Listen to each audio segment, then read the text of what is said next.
বহু বছর পর আজকে জুম্মার নামাজ, রোজার মাস, উল্টো দিকে হোলি বা দোল যাই বলেন সেটা ছিল। এবং আজকে একটা আশঙ্কা ছিল যে সারা দেশ জুড়ে বিজেপি পায়ে পা লাগিয়ে ইচ্ছা করে মুসলিমদের রং লাগাবে, মসজিদে গিয়ে হাঙ্গামা করবে, তারপর বিশাল দাঙ্গা হাঙ্গামা হবে। তো যাই হোক, এখন যখন ভিডিও করছি এখন রাত প্রায় 10টা বাজে। তো এখনো পর্যন্ত সেইভাবে বড় ধরনের কোনো ঘটনা নেই। তবে এই রং লাগাতে গিয়ে নিজেদের মধ্যে মারামারি করে খুনোখুনি হয়েছেন একাধিক, রং খেলা নিয়ে। একজন বয়স্ক মানুষ, সে লাইব্রেরিতে যাচ্ছিল, সে বলেছে ভাই রং লাগিও না, আমি অফিসে যাচ্ছি, মানে লাইব্রেরিতে যাচ্ছি। তো তাকে রীতিমতো বেল্ট খুলে গলা চেপে মেরেই ফেলল মদ্যপ অবস্থায় থাকা এই হোলি খেলার অন্ধভক্তরা। তো এরকম ঘটনা অনেক ঘটেছে ছোটোখাটো। একটা ক্লিপিংস দেখলাম, সেখানে মদ খেয়ে রং খেলতে গিয়ে নিজেদের মধ্যে মারামারি করতে করতে কোমর পকেট থেকে পিস্তল বের করে সরাসরি গুলি মেরে দিয়েছে, তা কি একজনের পায়ে লেগেছে। যে ক্যামেরা করছিল তাকে তাড়া করেছে। আবার এরকম ঘটনাও দেখেছি। উল্টো দিকে দেখেছি আমরা মসজিদের সামনে ডিজে বাজিয়ে ডান্স করতে, মসজিদটা ত্রিপল দিয়ে ঘেরা রয়েছে, এরকম ভিডিও দেখেছি। উল্টো দিকে কলকাতার বুকে সব থেকে ইউনিক, একদিকে রং খেলা হচ্ছে, পেছনের দিকে 5 থেকে রং খেলে সাইকেলে করে যারা রং খেলতে যাচ্ছে আশপাশ থেকে যাতায়াত করছে, চলাচল করছে, ঠিক রাস্তার পাশে সেখানে নামাজ পড়ছেন।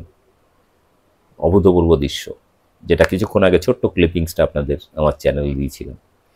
আবার উল্টো দিকে দিল্লিতে সিমলাপুর বা এরকম কি একটা নাম জায়গার, সেখানে রং যারা খেলেছেন তারা মুসলিম যারা নামাজ পড়তে, জুম্মার নামাজ পড়তে যাচ্ছেন বা নামাজ পড়ে ফিরছেন, তাদেরকে রঙের বদলে ফুল বৃষ্টি করছেন।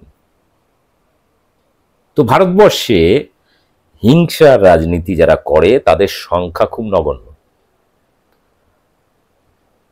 যারা সম্প্রীতি পছন্দ করেন, যারা মিলেমিশে থাকেন, একই সাথে একই পাড়ায় থাকেন, একই সাথে কাজ করেন, অফিস করেন, বা বিভিন্নভাবে বাজার দোকানপাট, অর্থাৎ মিলেমিশে মানুষ যারা থাকেন, তাদের মধ্যে এই ঘৃণা বিদ্বেষটা নেই, যেটা বিজেপি 2014 থেকে মানুষের মধ্যে ঢোকার চেষ্টা করছে।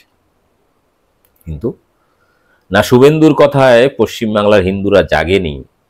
এতবার মুসলিমদের বিরুদ্ধে উস্কানিমূলক বক্তব্য দেওয়া, মেরে ফেলবো, কেটে ফেলবো, লাথি মেলে বাংলাদেশে পাঠিয়ে দেবো, পাকিস্তানে পাঠিয়ে দেবো, মুসলিম এমএলএদেরকে বিধানসভা থেকে তুলে চ্যাংদোলা করে রাস্তায় ফেলে দেবো, এত কথা বলার পর মুসলিমও জাগেনি। মাঝখান দিয়ে অবশ্য কয়েকজন মুসলিম এমএলএ হয়তো তার বিরুদ্ধে কিছু বলেছেন। মমতা বলেছেন চুপচাপ থাকো, পাগলকে বকতে দাও, হিংসার প্রতিবাদে হিংস্র হওয়ার চেষ্টা করো না। কারণ নীরবতাও কিন্তু সাম্প্রদায়িক এই হিংস্র জানোয়ারদের বিরুদ্ধে চুপচাপ থাকাটাও কিন্তু বড় অস্ত্র।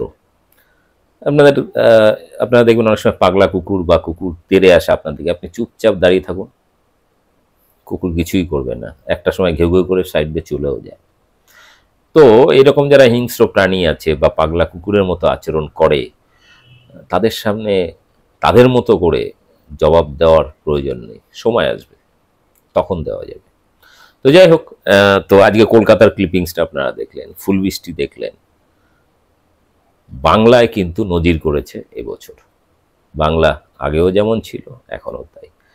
বাংলাকে বিষাক্ত করার যে চেষ্টা বিজেপি করছে, সেটাকে আটকানোর জন্য আমরা ফেসবুকে, আমার ফেসবুক প্রোফাইলে যাবেন, আমি ইউটিউবের টাইমলাইনেও দিয়ে দেব, কমিউনিটি সেকশানে আমরা টেলিগ্রাম গ্রুপ খুলেছি, ডিজিটাল আর্মি, আপনারা যোগ দিতে পারেন। খালি বাংলাদেশের বন্ধুদের বলবো যে আপনারা ওই গ্রুপে যোগ না দিলে ভালো হয়, কারণ আইনি প্রক্রিয়া সমস্যা হবে। তো যারা এদেশের দর্শক আছেন, বাংলার দর্শক আছেন, তারা যোগ দিন। বাংলাদেশের দর্শকরা ওই গ্রুপে যোগ দেবেন না, তাহলে আইনগত প্রবলেম পড়ে যাব আমি। আর যদি কেউ ভুল করে ঢুকে যান, আমি রিমুভ করে দিতে বাধ্য হব। অনেকে হয়তো হবেন, কারণ লড়াইটা আমাদের এখানকার বিজেপির সঙ্গে লড়াই। বাংলাকে বাঁচাতে হবে হিংস্র এই সমস্ত প্রাণীর থেকে।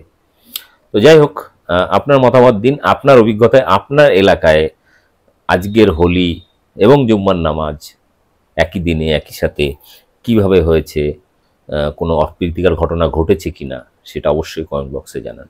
আর যে ক্লিপিংসগুলো আপনাদের দেখালাম, ভিডিওটা শেয়ার করুন, কারণ সম্প্রীতি, সবথেকে বেশি মানুষ সম্প্রীতিতে বিশ্বাস করে, হিংসায় নয়। সেটা কিন্তু আজকেও প্রমাণ করলো। দীর্ঘ 10 বছর বিজেপি ক্ষমতায় থাকার পরেও তারা মানুষের মনকে এখনো বিষিয়ে দিতে পারেনি। এখনো মানবতা বেঁচে আছে, মনুষ্যত্ব বেঁচে আছে, সম্প্রীতি বেঁচে আছে এবং আজীবন থাকবে। ধন্যবাদ। শুভরাত্রি।